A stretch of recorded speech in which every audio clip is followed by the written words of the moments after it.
Technical రౌండ్‌ని ఎలా face చేయాలి sir అసలు?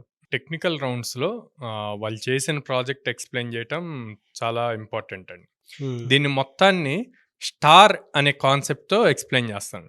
ఎస్ అంటే సిట్యుయేషన్. సో, ఎలాంటి సిట్యుయేషన్‌లో ఈ ప్రాజెక్ట్‌ని చేయాలనుకున్నాము. ఓకే. నెక్స్ట్ టీ అంటే టాస్క్.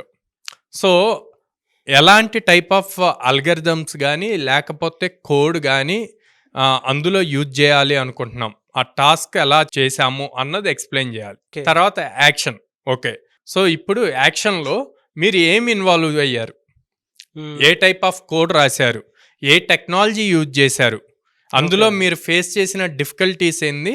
ఆ డిఫికల్టీస్‌ని ఓవర్‌కమ్ అవ్వటానికి ఇంకా ఏం చేశారు? ఫైనల్‌గా ఆర్. ఆర్ అంటే రిజల్ట్. ఓకే. ఈ రిజల్ట్‌లో మీరు ఏం అవుట్‌పుట్ తీసుకొచ్చారు? ఈ వచ్చిన అవుట్‌పుట్ ఎంత యాక్యురేట్‌గా వర్క్ అవుతుంది? అండ్ దీన్ని తీసుకెళ్ళి ఎక్కడ డిప్లాయ్ చేసాం? ఏ క్లౌడ్ ప్లాట్‌ఫామ్‌లో డిప్లాయ్ చేశారు? దాని ఫైనల్ యూఆర్ఎల్ ఏంటి?